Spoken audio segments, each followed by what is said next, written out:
sobre a repercussão do pedido de impeachment contra o ministro Alexandre de Moraes do Supremo Tribunal Federal. Eu só peço que você pause o vídeo agora e compartilhe esse conteúdo. Eu tenho fundadas razões para acreditar que eu estou prestes a ser censurado pelo STF, investigado pela Polícia Federal e até preso arbitrariamente. Até o final do vídeo vocês vão entender por que eu estou correndo esses riscos e eu conto com vocês para divulgar essa informação, porque a verdade é a nossa única arma. Anteontem, 22 de março, a Folha de São Paulo, que vive publicando informações falsas aí a meu respeito, quebrou o seu silêncio constrangedor e se manifestou sobre o abaixo-assinado pela análise do pedido de impeachment contra o ministro Alexandre de Moraes. Para surpresa de ninguém, a Folha ficou do lado errado e publicou uma coluna difamatória contra mim, disfarçadamente defendendo a conduta do ministro Alexandre de Moraes, que é um carrasco da liberdade de expressão no tribunal, e chegou ao cúmulo de censurar a matéria da imprensa no âmbito do inquérito das fake news. Eis o título do texto assinado por Mônica Bergamo. Juristas e advogados defendem Alexandre de Moraes contra ataques de Caio Coppola, da CNN. O comentarista tem feito mobilização pelo impeachment do magistrado. Vamos começar com algumas observações preliminares. À exceção da Rádio Jovem Pan e do site O Antagonista, nenhum dos grandes grupos de comunicação noticiou o abaixo-assinado, que reuniu a maior quantidade de assinaturas da história recente em tempo recorde. Atualmente já são mais de 2.600.000 brasileiros peticionando ao presidente do Congresso, senhor Rodrigo Pacheco, que receba a denúncia por crime de responsabilidade protocolada pelo senador Cajuru em desfavor do ministro Alexandre de Moraes. O documento também demanda que o pedido de impeachment seja analisado por uma comissão especial composta por senadores que não sejam investigados ou processados no STF. Isso garante aí maior imparcialidade e independência a esse procedimento. Ou seja, essa é uma iniciativa legítima, uma iniciativa republicana e uma iniciativa pacífica que engajou milhões de brasileiros. Mas a Folha de São Paulo, o maior jornal em circulação do país, optou por não noticiar essa mobilização histórica em defesa da Constituição e da liberdade de expressão. A Folha de São Paulo preferiu servir de assessoria de imprensa de advogados milionários e juristas militantes que são bajuladores do Supremo Tribunal Federal, onde os seus clientes mais poderosos são julgados. E para fazer o serviço sujo, esses profissionais do direito utilizaram os caros serviços da colunista Mônica Bergamo, chamada carinhosamente pelo ex-presidente e ex-criminoso Lula de, aspas, minha jornalista.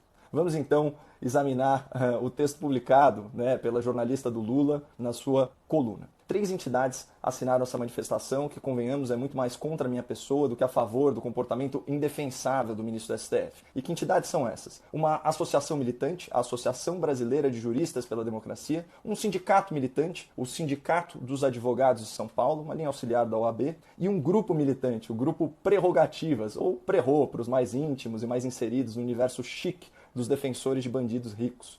Vamos começar pelo grupo Prerrogativas, que conta com a colaboração ilustre dos meus antigos colegas debatedores da CNN Brasil, a doutora Gabriela Prioli, o doutor Augusto de Arruda Botelho, o doutor Marcelo Feller e o doutor Bruno Salles, aqui citados na ordem em que apareceram na minha vida. O blog do grupo é bem claro, mas a jornalista Thaís Oyama, também do UOL, descreveu o grupo Prerrogativas de uma outra forma. Quase todos eles têm clientes pendurados na Lava Jato. Portanto, o grupo Prerrogativas é essencialmente formado por advogados progressistas que atendem corruptos milionários. O que não é ilegal, mas coloca essa turma toda contra mim, porque eu sou um defensor da Operação Lava Jato, um divulgador do combate à corrupção e um crítico feroz da impunidade penal. Não tem jeito, pessoal. Para um advogado corrupto, eu sempre vou ser uma pedra no sapato, porque eu conscientizo a opinião pública sobre as vantagens que a lei e os tribunais oferecem aos criminosos. Mas vamos para a próxima entidade que assina esse documento de veemente repúdio à minha pessoa, que é o Sindicato dos Advogados de São Paulo, o SASP. Esse sindicato é como se fosse um puxadinho radicalizado da OAB. Vejam como eles próprios se descrevem em seu site oficial. Aspas, uma ampla união de advogados com o objetivo central de resistência ao projeto neoliberal que se legitime pela justiça social.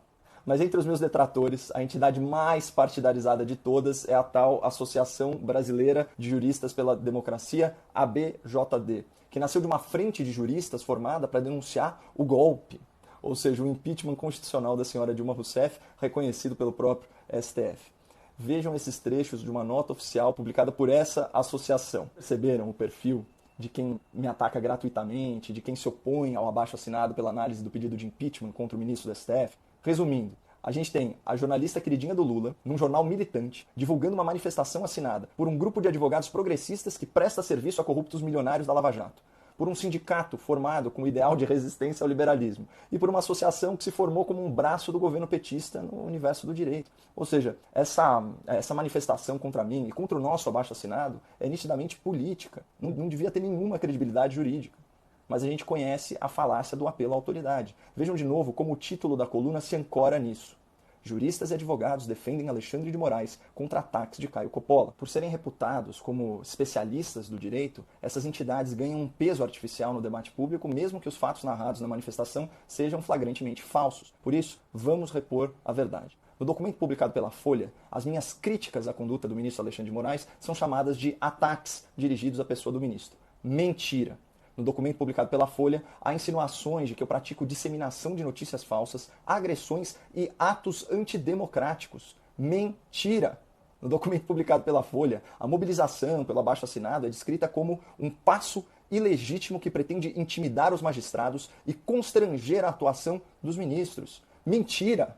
No documento publicado pela Folha, eu sou acusado de praticar crimes contra a honra dos ministros e de acusar um ministro aposentado de cometer crime contra o Estado. Mentira! No documento publicado pela Folha, a minha atuação pessoal é descrita como parte de movimento orquestrado por forças que objetivam a desestabilização institucional do país. Mentira! O abaixo-assinado é de autoria exclusiva minha iniciativa. E o senador Cajuru já confirmou publicamente esse fato. E nesse documento publicado pela Folha, eu sou acusado de abusar ilicitamente da minha liberdade de expressão a serviço da desordem anárquica, estimulando uma trilha golpista e pregando a debilitação ou a eliminação das instituições do Estado. Mentira! Uma mentira deslavada, inclusive está escrito no item 4 do abaixo-assinado, que eu leio aqui para vocês. Os signatários desse abaixo-assinado também reiteram seu apreço e apoio à democracia, ao Estado de Direito e às instituições republicanas, que, longevas e permanentes, não se podem confundir com o caráter e o comportamento daqueles que as ocupam temporariamente. Percebam a quantidade de mentiras que a Folha de São Paulo veiculou a meu respeito, usando como pretexto a publicação dessa manifestação militante. Se a senhora Mônica Bergamo tiver um pinguinho de decência jornalística e não tivesse transformado oficialmente numa assessora de imprensa, ela vai me conceder direito de resposta, na mesma quantidade de caracteres disponibilizada para os meus agressores, com publicação no mesmo horário e dia da semana e com comentários habilitados em nome da liberdade de expressão. Eu faço aqui um apelo à sua ética profissional, Mônica. Me conceda esse justo direito de resposta na sua coluna. É só me responder pelo Twitter que eu entro em contato. É Boletim Coppola, Coppola com 2 P's e 2 L's. Mas voltando à manifestação, assinada pelo Grupo Prerrogativas, pelo SASP e pela ABJD, o que esse documento faz de forma subreptícia, de forma insidiosa, é atribuir a mim tipos penais previstos na Lei de Segurança Nacional, aquela lei que a esquerda chama de entulho autoritário da ditadura. Esses juristas e advogados envergonham a sua nobre profissão ao bajularem um ministro de comportamento tão arbitrário. E eles envergonham também a sua própria biografia, fazendo acusações sabidamente falsas a meu respeito. E sabem qual que é o objetivo dessas entidades e da Folha de São Paulo ao veicular esse tipo de desinformação? É criar o contexto jurídico e o contexto midiático para ensejar medidas judiciais de censura, de investigação e de prisão contra mim, com base na Lei de Segurança Nacional. Mas diante disso, eu conversei com uns bons advogados e preparei uma série de conteúdos que serão publicados por outros influenciadores, inclusive no exterior e inclusive em inglês, caso eu seja preso injustamente e caso as minhas contas nas redes sociais sejam bloqueadas por uma ordem judicial censora. Além disso, todo o meu material publicado até hoje já está salvo em HDs externos, em posse de terceiros e pode ser repostado em outros canais. Aqui numa nota pessoal, o mais triste é perceber que o espírito democrático dos advogados e dos juristas da esquerda, esses especificamente, é muito seletivo.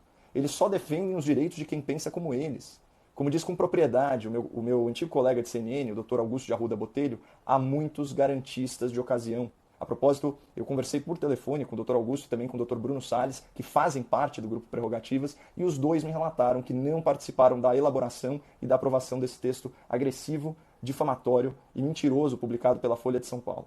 Então, eu deixo registrado o meu agradecimento sincero a ambos. Mas tudo isso, pessoal, só confirma a importância da nossa iniciativa. O presidente do Senado, Rodrigo Pacheco, já concordou em receber os senadores favoráveis à abertura do processo de impeachment do ministro Alexandre para a entrega do nosso abaixo-assinado. E eu vou mantendo vocês atualizados pelo Instagram e pelo Twitter no @Boletim Coppola.